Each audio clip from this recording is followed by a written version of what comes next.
Well, another day and another breaking news cycle. Now, you would have thought that the James Comey story would have been enough, right? But it appears Pete Hegseth wants to take center stage. The Pentagon goes into an absolute panic. Why? An emergency meeting is called. No notice, no agenda. All generals must attend. Now, this can go many ways. If you know what's going on in the Pentagon, you'd understand this can mean several things. But if I was one of those generals, I'd be a little bit concerned right now. Movie clips would be flashing back in my head of Goodfellas or Casino or the Untouchables, because a lot's been going on in the Pentagon, and we must hope this is only an internal battle, because it could be something far larger. Because if we were watching on the international stage, many things happening right now. But we won't know, not immediately. But I'll tell you what it could be, what it may be, and what we hope it shouldn't be. And that's the story I'll bring you in just a minute.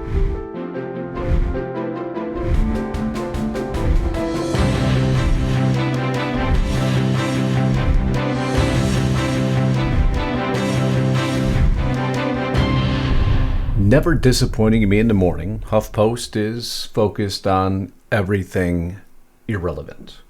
Trump's revenge tour. I guess if you go after those who try to imprison you illegally, jail you, bankrupt you, and destroy you, that's revenge. No, not in my humble opinion. It's called justice. Comey indicted, Don gloats, dirty dealing at DOJ. So, in other words, the Department of Justice will always be called dirty by those on the left if they pursue any indictments against those who did wrongdoing. Period. If that wrongdoing was against anyone on the right. And that argument's not going to stand anymore. We can't allow it to stand. It's ludicrous on its face, but that's the argument they're attempting to make, and I don't want you to accept it. Just like yesterday's video, and I want to thank each and every one of you for watching it and the abundance of comments, because you realize how we cover news here as black and white as possible, giving you the background of each story so you can understand it a little bit better, and lo and behold, what I reported yesterday, again, happened. The mainstream media, in their effort to bury the story, to try to say that there was no motive, well, listen in here to MSNBC national correspondent Rosa Flores for a moment. The fact that they hinted at a potential motivation here with the etchings on the round saying, quote, anti-ICE in nature. And of course, the motivation is being investigated, and this is very early in the investigation. Okay, we can pretty much stop there. The fact that they hinted at a motive, and it's very early, why you attempt to defend anyone who did such an atrocity against, those who you at one side want to defend, but now on the other side you're not defending. And I know you're perplexed in this argument. It's very difficult because those innocent folks who were murdered, again, shot by someone it appears now is extremely left-leaning. How do you argue against yourself? I know it's difficult. But unfortunately, the shooter now, it appears, according to Kash Patel, what gave you the motive. Released in a note. One of the handwritten notes recovered read, "Hopefully this will give ICE agents real terror to think if there's a sniper with AP rounds on that roof." Well, now we know what the motive is. It was to terrorize ICE. So I guess it wasn't too early on to provide a motive when it appeared very clear-cut what the motive was. But to go further, the perpetrator downloaded a document titled Dallas County Office of Homeland Security and Emergency Management, containing a list of the DHS facilities, conducted multiple searches of ballistics and the Charlie Kirk shot video. Between 8/19 and 8/24, he searched apps to track the presence of ICE agents, dropped that note, and further accumulated evidence to this point, indicating a high degree of a pre-planned attack. So I guess there was motive, and there was pre-planning, and that does destroy your narrative again.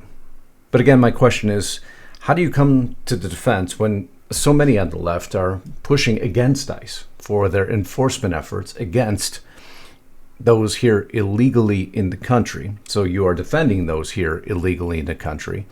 Unfortunately, two of those who were murdered by this assailant, but you're defending or attempting to defend the assailant against those you're attempting to defend. It must be very confusing somewhere in your logic to even be able to attempt to process. Understanding logic is not something you're very good at, so we'll just go to the next story. Understanding, she goes later on to complain about rhetoric not cooling down, that the right is continually asking for rhetoric to be brought down, and that's not understandable because ICE agents wear masks. And again, it's ICE's fault. But it's the right with incendiary rhetoric. This out of Gavin Newsom's office. Many people are saying that submissive Stephen Miller, SS Miller, is throwing the biggest, most pathetic tantrum in the entire West Wing, crying, stomping, wailing, our quotas, our arrest of children. So he's already called him the Nazi SS in this post. But don't worry, he goes further.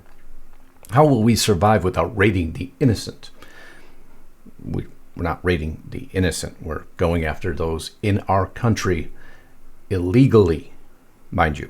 His tantrum was so loud it triggered a small earthquake in San Francisco. I guess this is their attempt at comedy. Scientists are calling it the Miller quake. He's furious that I, Gavin C. Newsom, the real leader of America, now he's self-declared, but the right is the fascists. But Gavin Newsom is declaring himself the leader of America. Just signed beautiful new laws to hold Trump's secret police accountable. Another reference to the Nazi SS. No masks, no raids in our schools and hospital. Kids, teachers, nurses are safe again because of me. SS Miller is now grounded. No juice box, no cartoons. When you're ready to stop terrorizing Americans, Stephen, your daddy, me, might unground you. Until then, it's time out. You're welcome, America. Now, I miss any attempt of humor in that statement. All I see is a great degree of irresponsibility. And again, there's no toning down of the rhetoric from the left at all. It's actually an increase of rhetoric. They continue to draw these parallels between terminology that is directly associated with something that doesn't even exist within America. But it's an ideology and an imagery that dehumanizes individuals, that has led to a grand degree of violence that you would normally determine that any rational human being that actually was concerned about we the people would definitely tone down. But Gavin Newsom shows no signs of that whatsoever. And this is the man still, in my opinion, that actually does, as he even quotes here, want to lead America someday. What an absolutely terrifying thought. But some justice is felt because America is not responding anymore. Even CNN showing that now the GOP is trusted well over the Democrats, if you believe there's technically two sides of the aisle. But yesterday, another degree of justice was the James Comey story. Indictments finally coming down, and we're going to cover those indictments. We're going to cover the statement that led to that indictment, and then go deeper into what just happened at the Pentagon. No agenda. No notice meeting call. And the Pentagon's freaking the hell out. Do you know why they're freaking out? And why they're chastising Pete Hegseth as if he doesn't have the authority to do specifically what he did? Of course, this is being driven by the Washington Post, and that should be your first red flag. I'm going to cover all the details of that, but before I do, I want to thank you all again. Yesterday's video, another amazing hit, and you've helped this channel to continue to grow by always providing the algorithm what it's looking for, which is support of, well, this guy on camera. And you do that by making sure your bell is checked to all. The more bells that are checked to all, the more the algorithm knows that you actually want to hear from me on a daily basis. And by subscribing, if you're new here, welcome home. This is a very moderated style of news we do here, and this is what is journalism. Many people asking yesterday, where do you find all this news? Well, it's not 10 sources, it's not 20, sometimes it's 30, until we can round off the story, and we tell a story here. It's what journalism was meant to be, not just sound bites, talking points, and opinionated news. We attempt to stay away from that and bring you the facts. So thank you all, and thank you all that joined as members, and thank you all who follow my podcast even further as I give you additional details, those details that aren't generally fit for public platforms due to rules and regulations, which I work hard to adhere to, and going to restrictedrepublic.com. That membership there has exploded, because people realize what a real news platform is meant to be, and it's not CNN or MSNBC or Fox News or anyone else. Now, we do our own style of broadcasting, and that is our news platform we created with our dollars. There is no sponsors and no advertisers. We are beholden to no one but, well, my wife, which, trust me, she runs a very tight ship, and myself, and we'd love you to join our family there at restrictedrepublic.com today. Annual and monthly subscription is available. You can cancel at any time. We designed it that way on purpose because we want our news to keep you there, not contracts to keep you there. I love you all. Please get to restrictedrepublic.com. I'll continue this into more details of this Pentagon meeting, but now let's get back to what happened yesterday. He then asked you, quote, have you ever authorized someone else at the FBI to be an anonymous source in news reports about the Trump investigation or the Clinton administration? You responded again under oath, no. Now, as you know, Mr. McCabe, who works for you, has publicly and repeatedly stated that he leaked information to the Wall Street Journal. Who's telling the truth? I can only speak to my testimony. I stand by what the testimony you summarized that I gave. I'm not going to characterize Andy's testimony, but mine is the same today. And that was a statement that led to the indictment, which is now official. And all of those that stated there will never be indictments, they'll never see anyone in court, well, you're about to. It just takes a little time to develop these stories, and the clock was ticking on this one. You see the date, filed in open court, September 25th of 2025, because they only had to September 30th to file this, because the statute of limitations would have expired on September 30th. 5 years. And they got it done. Count one is fairly clean. On or about September 30th of 2020 in the Eastern District of Virginia, the defendant James Comey did willfully and knowingly make a materially false, fictitious, and fraudulent statement, well, to the U.S. Senate Judiciary Committee. And we just played that for you. Count two.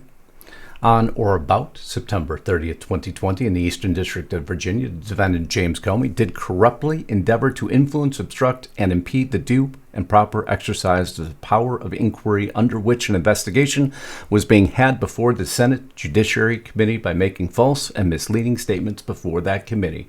Hence, the clip I showed you led to this indictment. Pretty clean cut. Should have happened a long time ago. You had statements coming out from, well, Lindsay Halligan, U.S. Attorney for the Eastern District of Virginia. You had statements coming out from Pam Bondi, no one is above the law. Today's indictment reflects this Department of Justice commitment to holding those who abuse positions of power accountable for misleading the American people. And FBI Director Kash Patel. Now, they're not really extremely relevant in the case because we have to go through the trial and see if there is actually now a conviction, and many are holding their breath to see if there will be. But what's intriguing in this saga to me is that if you ever saw this, Government Gangsters, a film by M.A. Taylor, starring Kash Patel, and you go through the IMDb listing of who starred in it, this documentary, you'll see Kash Patel and Donald Trump up on top, President Trump, Hillary Clinton, and James Comey. But if you go down in that list a little further, John Durham, Merrick Garland, Joe Biden, Fiona Hill, Hunter Biden, John Brennan, you start to see a list of a lot of people being looked into. James Clapper, Gina Haspel. Interesting, isn't it? Trump declared it a justice in America. One of the worst human beings this country has ever been exposed to is James Comey. The former corrupt head of the FBI, today he was indicted by a grand jury on 2 felony counts for various illegal and unlawful acts. What was his response? You didn't expect any other response than this, now did you? And if you didn't hear it, I want everybody to get ready before he says this, and I just want you to just a little symbol. It's the world's smallest violin playing in the background. I know you can hear it as he's talking here. My family and I have known for years that there are costs to standing up to Donald Trump, but we couldn't imagine ourselves living any other way. We will not live on our knees, and you shouldn't either. Somebody that I love dearly recently said that fear is the tool of a tyrant, and she's right. But I'm not afraid, and I hope you're not either. I hope instead you are engaged, you are paying attention, and you will vote like your beloved country depends upon it, which it does. My heart is broken for the Department of Justice, but I have great confidence in the federal judicial system, and I'm innocent. So let's have a trial and keep the faith. Well, I couldn't go without stating and calling President Trump a tyrant, now could he?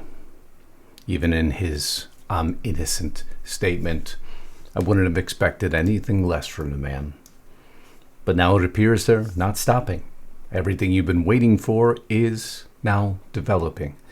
I'm told this is from Paul Sperry, I'm told by FBI headquarters that investigators and prosecutors have been zeroing in on another person on that IMDb list I showed you on alleged false statements Obama's top spook John Brennan gave in May 11th of 2023 deposition he gave in room 2337 of the Rayburn House office building.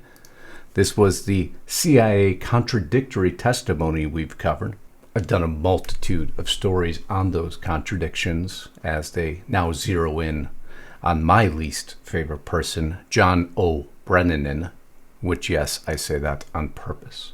Also zeroing in even further now on John Bolton as more information arises of more classified documents. CNN reporting here, senior DOJ leaders advocating for charging Trump critic John Bolton this week.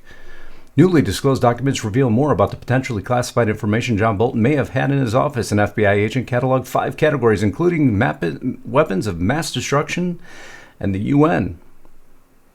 Everyone's innocent until proven guilty, of course, but the indictments that everyone's been waiting for are now upon us.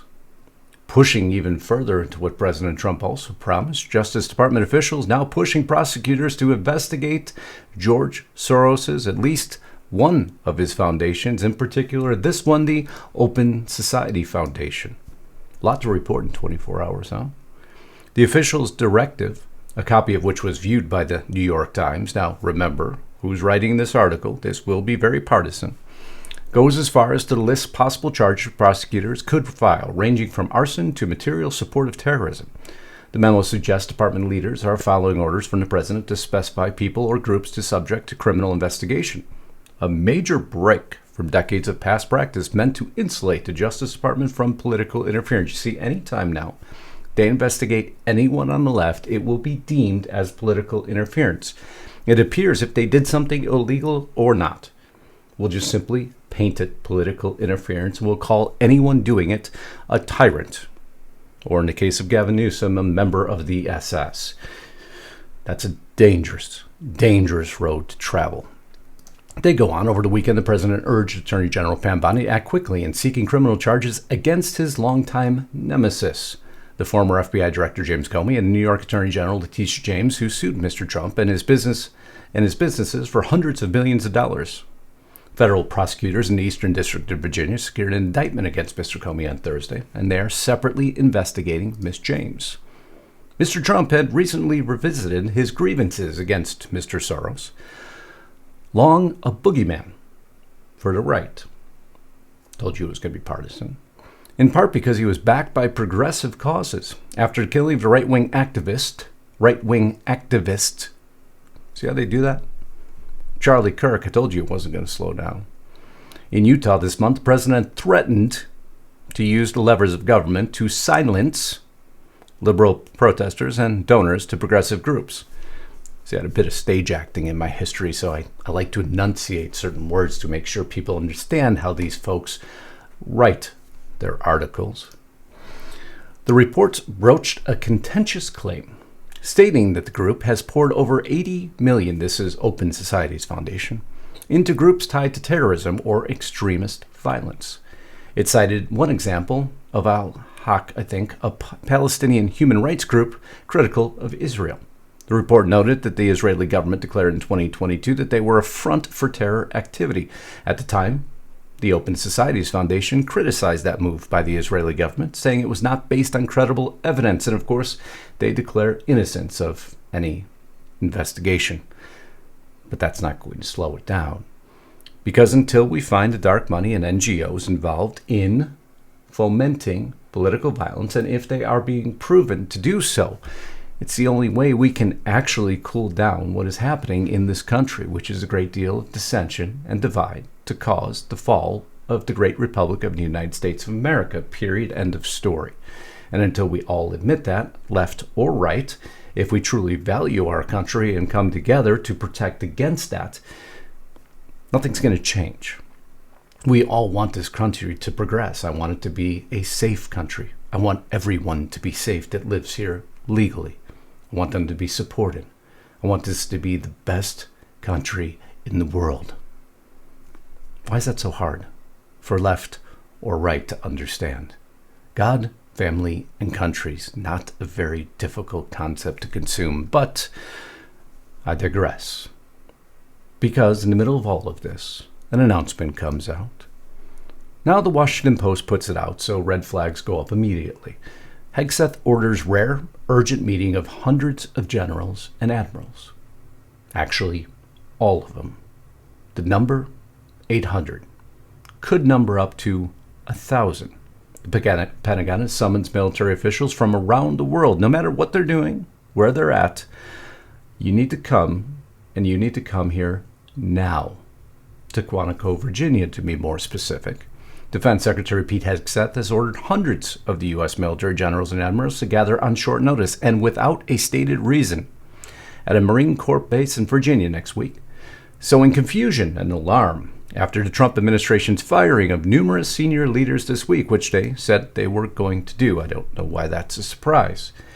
And then, of course, they go into a mass rant of attempting to understand what Pete Hegseth is doing, which, of course, they can't know because he's provided no agenda and booted out their insiders, so they can't get any further intelligence or precursors as to what's going on, and it's driving him freaking mad. It's wonderful to watch. So they ascertain, maybe, it's about the mass firing plans ahead of a potential shutdown. But that's conjecture. Nobody knows for sure. In a statement Thursday, Pentagon spokesman John Brennan affirmed that Hegseth will be addressing his senior military leaders early next week, and that is all we know, except the meeting will be held in Quantico, Virginia. Why is this such a big deal? Stated Vice President and President Trump. Not particularly unusual. I think it's odd that you guys have made it into such a big story. Chastising, mocking, now the mainstream media. It's kind of fun to watch in a way. There's 800 generals and admirals spread across the United States and dozens of other countries and time zones. Well, yeah, if you're in another country, you're in another time zone. Great way to do it. Hegseth ordered people familiar with the matter said applies to all senior staff within the rank of brigadier general or above, or their Navy equivalent, serving in command positions, and their top enlisted advisors, which then brings the number from 800 to closer to 1,000 in my estimation, or slightly above. And actually, the Washington Post got that number right too. So I'll give them props, at least on one element being correct. People are very concerned. Oh, I would be too. They have no idea what it means, because Pete Hegseth doesn't need to tell you what it means.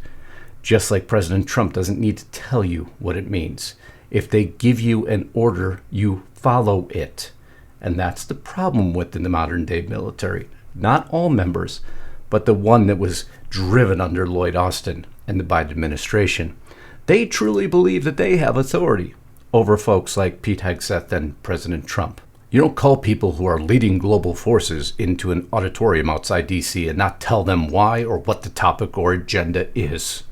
Are we taking every general and flag officer out of the Pacific right now? One U.S. official said. All of it is weird. No, you're scared shitless. Let's just call it what it is, because you have no idea why you're coming in. You know, it beckons back to a few movie clips now, doesn't it? Oh, we're going to get there. Including directing that the number of general officers be reduced by 20% through a sweeping consolidation of top military commanders, which you've already been told was going to happen. Huh. I don't know. If I was them, I'd, be a little nervous right now. There's a lot of stuff happening in the background. Gotta have a little fun. Because we have to hope it is simply some restructuring within the military. There's many things that have happened recently. Those in the military who were celebrating Charlie Kirk's death. We have the 20% cuts that have already been announced. We have the cutbacks in the overall staffing of the government due to the Democrats withholding and standing down on the budget. And then we, of course, have the military conflict brewing up between Russia and NATO countries. We should hope it's not that, or a potential raging battle with China and Taiwan. You see, those we must hope it's not. We must hope it's something a little simpler. Pete Hegseth has much to deal with, and it's why I try to keep a lighter tone until more details come out, because it's any person's guess right now, and anyone who tells you otherwise, based on what Pete Hegseth did with the modern-day media, simply won't know. But we'll be here to cover it for you. But I'm going to give you now, if you want even more details of what this could be, some things happening with the Lloyd Austin military that he created, that Pete Hegseth is having to contend with, because they're not listening to what he asked for. And these details get a little bit more sordid with the U.S. military, a little bit more disturbing of what is being taught, who is being found within the U.S. military, and who Pete Hegseth may be addressing when all the generals arrive. I'm going to continue this on. Of course, as you know, if you're a restricted republic, you'll simply click to my next video. If you're not there, we'd love you to join as I continue this podcast into the more detailed elements that some people really enjoy, and I hope you'll be one of those and follow me over as we go into even further analysis of this situation. I love you all. Until next time, Godspeed and God bless. Justus Knight, signing out.